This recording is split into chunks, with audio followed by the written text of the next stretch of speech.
My uncle left me $220,000. He was my mother's younger brother. He was 61 when he died of a heart attack in March. He had never married, never had children, and had spent 40 years building a successful HVAC business in Phoenix that he sold 3 years before his death. He left his estate, about $800,000 in total, divided between several charities, 2 cousins and me. I had been his favorite. I knew this, and it had never felt like politics. It felt like genuine affinity. We liked the same movies. We called each other on Sunday afternoons. He came to my college graduation, when my own parents were going through their divorce when I was 12 and the house was full of sharp edges. It was Uncle Dave who took me fishing on weekends and talked to me like I was a real person, rather than a complication to be managed. He left me $220,000. He left my sister nothing. My sister Brianna has 2 children. She has made financial decisions throughout her adult life that have left her consistently strapped. She has a complicated relationship with money and an even more complicated relationship with accountability. The day after the will was read, she called me and told me I needed to give her half. I said no. What followed was 8 months of the most sustained campaign of family pressure, emotional manipulation, and attempted social destruction I have ever experienced. This is that story. Subscribing takes 2 seconds and helps us keep bringing you these stories. Please do it now. Let's continue. Uncle Dave grew up in a large, loud family in Sacramento.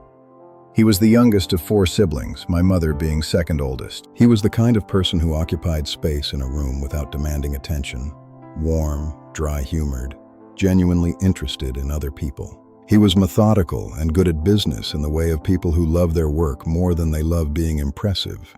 He was methodical and good at business in the way of people who love their work more than they love being impressive. He drove a 12-year-old truck. He lived in a modest house in a good neighborhood. He took 1 good vacation a year, always somewhere with fly fishing access. He had told me in one of our Sunday calls about 2 years before he died that he had updated his will. He said, "I don't have kids, so I'm thinking about who I actually want my stuff to go to. People who'll use it for something real." He asked me what I would do with money if I had it. I told him honestly, I wanted to pay off my student loans and eventually buy property. He said, "That's a real answer." He didn't say anything else about the will. I didn't know what was coming. I thought he was going to live another 20 years. My sister is 4 years older than me. She is not a bad person. I want to be clear about that before I describe what she did. Because the story is easier to understand if you know she is a person operating from a real place of financial stress and a genuine belief, held since childhood, that the world owes her more than it has delivered. Brianna married at 24. Her husband Marcus was charming and financially irresponsible in a combination that takes years to fully manifest.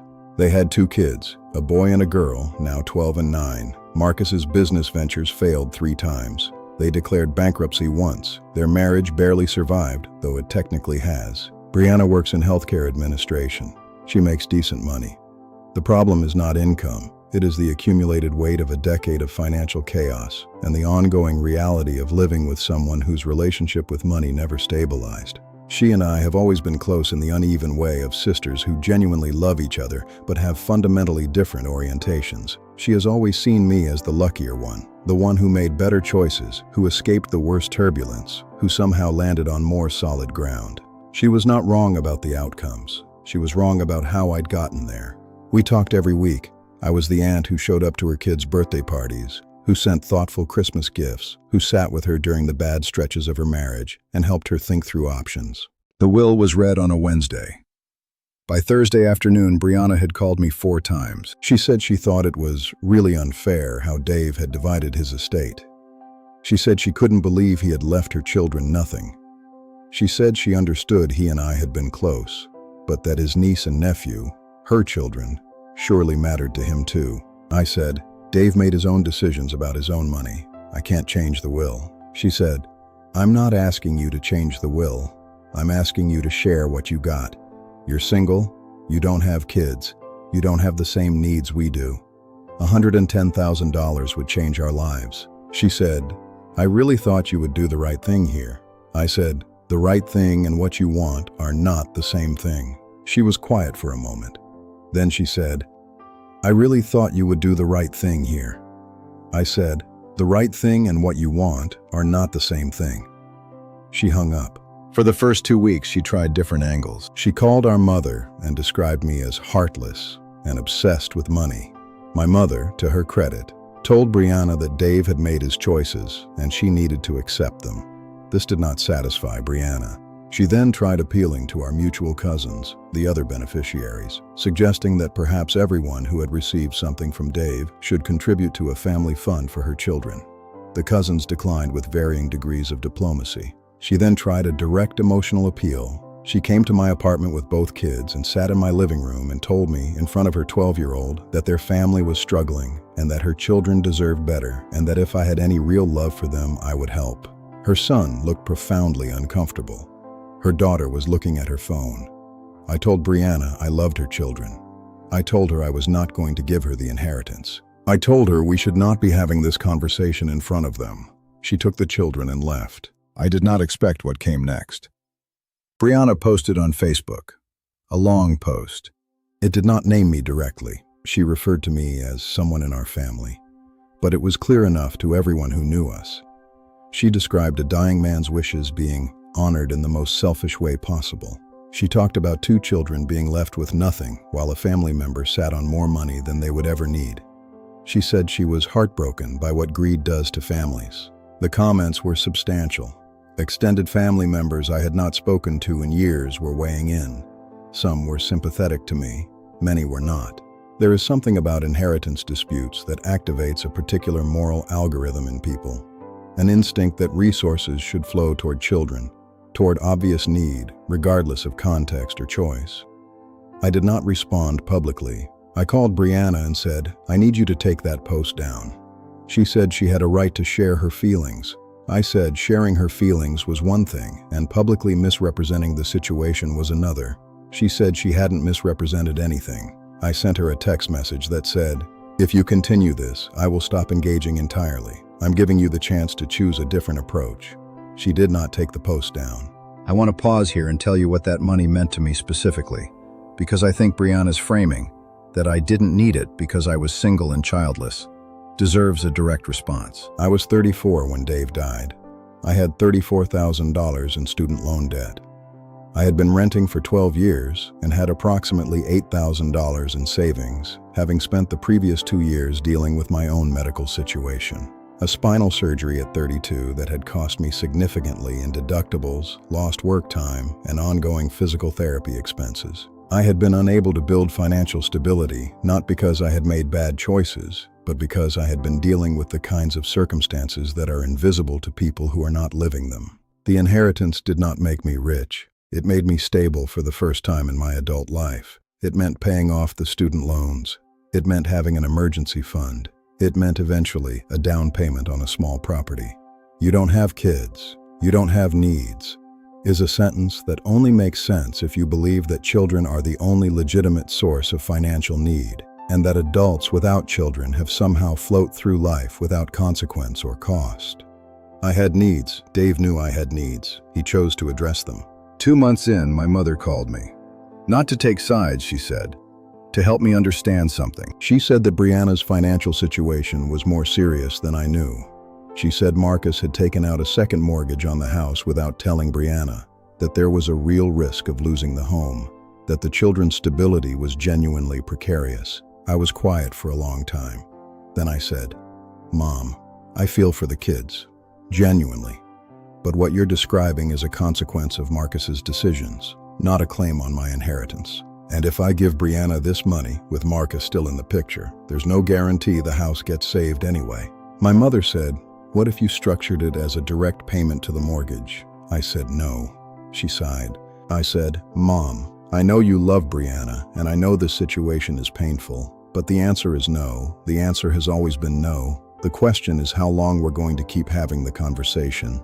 My mother said she hoped I would think about it. I told her I had thought about it, and my answer was no. 6 months after Dave's death, Brianna did something that ended the campaign more decisively than anything else could have. She contacted my employer. I work in a specialized legal field. She sent an email to my firm's managing partner suggesting that I had behaved unethically in relation to a family inheritance. The email was vague. She was clearly trying to cause professional concern without making a specific actionable claim. My managing partner showed it to me immediately, with visible discomfort on his behalf. I cannot fully describe what I felt in that moment. Something past anger, a kind of cold clarity about what my sister had become willing to do. I forwarded the email to a lawyer I know personally. I asked her to review my options. She drafted a cease and desist letter that was sent to Brianna within a week. The letter outlined, specifically, the potential legal consequences of continued harassment and professional interference. Brianna did not respond to the letter. She also stopped calling. The silence was its own kind of revelation. In the months that Brianna had been campaigning, the calls, the social media, the family pressure, the outreach to my mother, ultimately the employer contact, I had told myself it was coming from a place of genuine desperation, that her love for her children was driving her past reasonable behavior. After the cease and desist, the silence arrived immediately. No hesitation, no final appeal, just quiet. That is not what love-driven desperation looks like. Love-driven desperation does not respect a lawyer's letter. Love-driven desperation doesn't have an off switch. What it looked like, in the silence, was strategy. She had tried what was available to her, and it had not worked, and now she was recalibrating. I sat with that understanding for a while. It changed something for me about how I saw what had happened. I want to address her children separately because they are not their parents and they deserve to be thought about separately. I continued, through all of this, to send my nephew and niece birthday gifts and Christmas presents. I did not stop being their aunt. I sent my nephew a book he'd mentioned wanting. I sent my niece the art supplies she collects. They did not contact me during the dispute. I assume they were not fully aware of it. Children often know more than adults think they do, but they also don't know everything. When my niece's birthday came, she texted me to say thank you for the gift. The message was normal, warm. She asked how I was doing. I wrote back that I was well and asked about her school year. We are okay, the three of us. Whatever is between their mother and me, I have decided is between their mother and me. It has been 8 months. Brianna and I have not spoken. My mother divides her communication carefully between us, careful not to carry messages in either direction. I used $31,000 of the inheritance to pay off my student loans. I have rebuilt my savings. I'm looking at property. I think about Uncle Dave sometimes. I think about our Sunday calls and the fish we didn't catch and the way he laughed. I think about what he knew about our family, what he understood about the dynamics he was navigating with his will, what he was trying to say with the choices he made. He chose me for real reasons, and I honored that choice by not giving away what he had chosen to give me. The people who love you should be celebrated for that love, not used as leverage by people who didn't earn what you received. I miss him. I will always miss him, and I'm going to be okay. Thank you for listening. Subscribe if you haven't. See you next time.